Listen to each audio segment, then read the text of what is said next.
नव्या मनूतील नव्या दमाचा, नव्या मनूतील नव्या दमाचा शूर शिपाई आहे. कोण मला वठणीला आणू शकतो ते मी पाहे. खादाडसे माझी भूक, सत्कोराने मला न सुख. खादाडसे माझी भूक, सत्कोराने मला न सुख. कुपातील मी नचमंडूक, मळ्यास माझ्या कुंपण पडणे. मळ्यास माझ्या कुंपण पडणे, अगदी न मला साहे. कोण मला वठणीला आणू शकतो ते मी पाहे. कवी केशवसूत.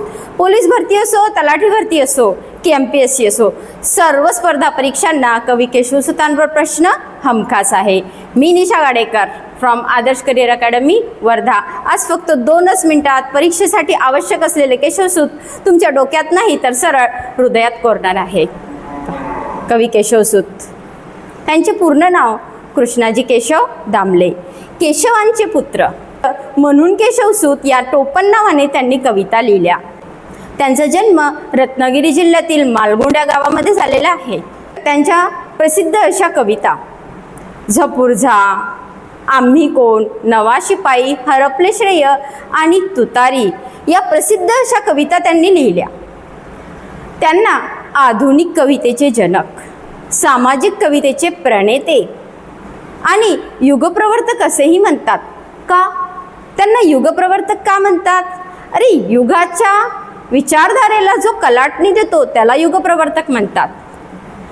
मग केशवसूतांनी कोणत्या विचारधारेला कलाटणी दिली?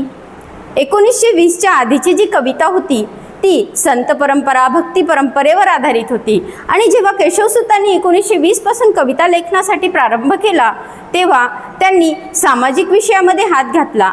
त्या काळच्या लोकांचा पहिला प्रश्न होता तो पोटापाण्याचा, आणि म्हणून केशवसूतांनी आपल्या कवितेमधून गोरगरिबांच्या पोटाचा प्रश्न वर आधारित कविता लिहिली.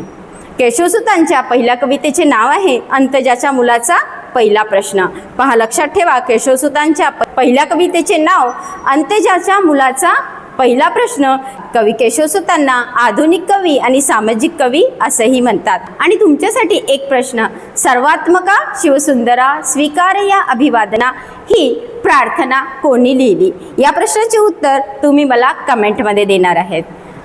आणि अशाच प्रकारच्या परीक्षेसाठी आवश्यक व्हिडिओसाठी चॅनलला सबस्क्राईब आणि लाईक करायला अजिबात विसरू नका.